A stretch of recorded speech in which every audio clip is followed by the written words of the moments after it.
Hello and welcome. You're watching Business Today Television. I'm Sakshi Batra and this is the earnings special edition. Our focus will be on LIC Housing Finance earnings. The company has reported a 7.5% year-on-year dip in its net profit at 1,091 crores in the March quarter as against 1180 odd crore rupees it had reported in the year ago period. The net interest income, however, has seen a jump of about 12 odd percent at 2238 odd crore rupees as against 1990 odd crore rupees seen in the year ago period again.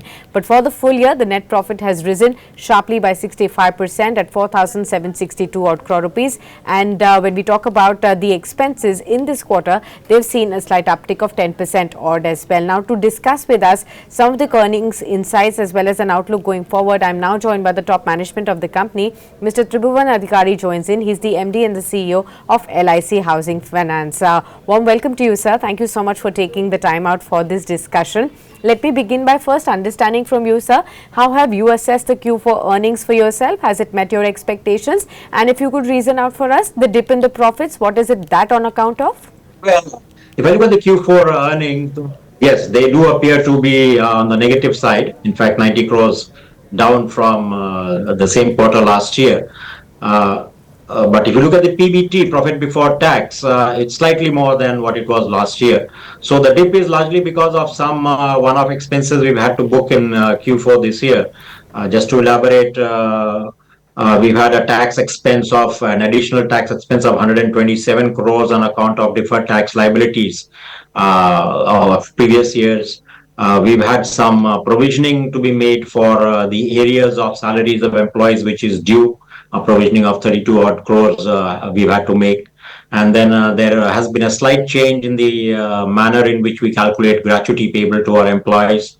So the additional gratuity liability of 22 crores has been provided for in this quarter. And plus there has been a provision of 100 crores towards the expected credit loss, which has been done to meet the board guidelines of reaching a provision coverage ratio of about 50%. So these were the one-off expenses which accumulated in Q4, which were booked in Q4, which probably resulted in this figure of a 7.5% decrease, which is being reported by many of the media houses. But otherwise, there has not been too much of a decrease. We have done fairly well, I would say. Yes, as far as profits are concerned, there is always I would say, a yearning to earn more and to show more profits. But I think overall, I am satisfied. I think there is nothing to be concerned about. And going forward, I feel we should continue on the growth path and the profit path. Okay. So also could you detail for us where are your margins at on the NIM front and how do you see the outlook for FY25 there? NIMs are fairly decent at 3.08% when compared to last year. Last year we were at 2.41%. So our net interest margins have improved. And going forward, I believe, of course, net interest margins would also depend on, to a large extent, on the external economic and the scenario in the market, capital market, especially in the markets for borrowings and others. But I do expect that going forward in the next financial, I believe net interest margins would be contained or would remain in the region of 2.7 to 2.9. So I don't think there's going to be any big drastic fall in the net interest margins. Of course, we would love to have it at 3.08 or even higher. But practically speaking, yes, there would be some pressure on that. It would be difficult to maintain 3.08. But safely 2.7 to 2.9 is what I'm looking at in FY24-25.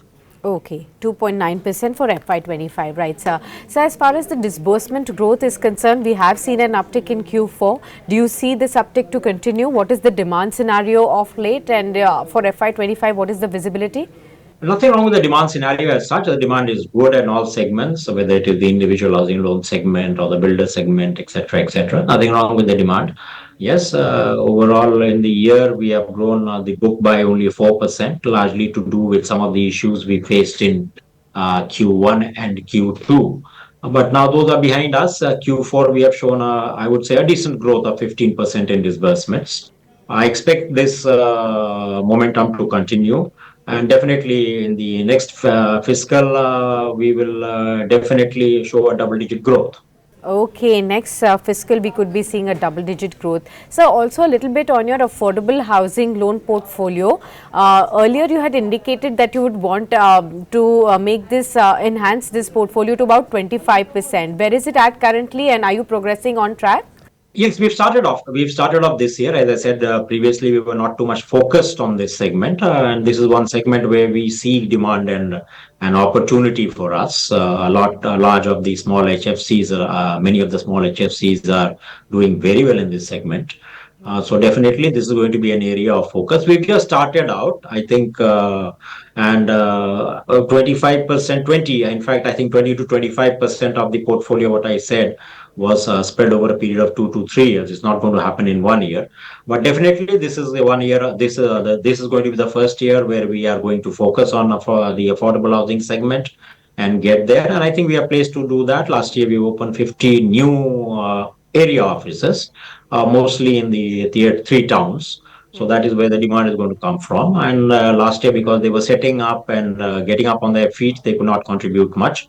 But this year, definitely, I see them contributing to the business growth and the portfolio growth of the company. Okay, sir, fair enough. So also for FY25, what kind of growth guidance could you be giving in terms of AUM growth also? Double digits, as I said. Yes, we would be looking at double digit growths definitely in FY25. Okay. So also could you detail for us what is the current ticket size that you are operating at? Do you see that also going up? And since you're saying a double digit growth is what you're expecting, would it be on the back of higher ticket size, or actually are you looking at a volume growth there? Well, our ticket size currently would be in the region of 25 to 28 lakhs per housing loan. We would be looking at both. To be honest to you, we would be looking at both. We would also look at the niche segments in the tier one and tier two towns. There is a lot of demand for semi-luxury and luxury housing. So definitely we would focus on that. But as I said, in the affordable segment, the ticket size would be low. So at the end of the year, I think if we go in for both, it would you would not see too much of a significant increase in ticket size, because whereas there would be growth in the semi-luxury and the luxury segment, there would also be growth in the affordable segment, which would not contribute to too much of ticket size. So we'd be looking at a bit of both, not too much of yes, definitely the semi-luxury and luxury would be there in our focus, as well as the affordable segment. So probably by the end of the year, the ticket size would show a small growth of maybe somewhere around about 30, 32 lakhs of rupees per ticket, per loan. Understood that, sir.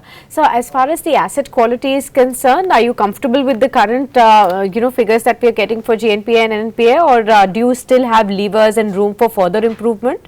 Well, let me say this way: I'm satisfied with the progress made this year. We started off last year with a what stage three EAD percentage of 4.37. We have brought it down to 3.31, about 100 basis point improvement.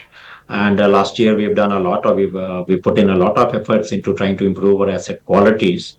And asset quality is something, or especially NPAs are something, they do take time to fructify or to even out. So this year I'm expecting all the hard work we put in last year to bear results and give us a good improvement in the asset quality. Definitely, our stage three EAD would definitely come down 3.31% where we are now.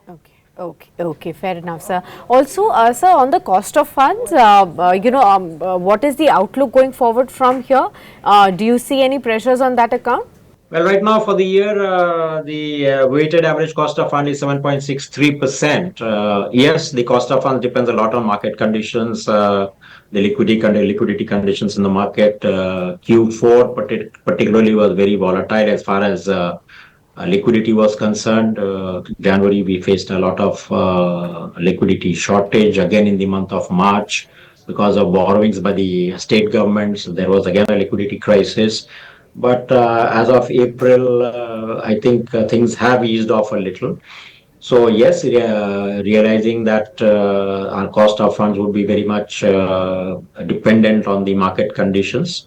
So we would definitely want to have a low cost of funds, because that is what gives us margin for profitability.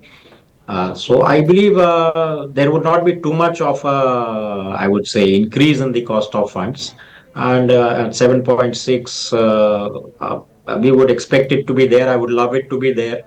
Even if there's an increase, hardly 10 basis point increase could be factored in at the most.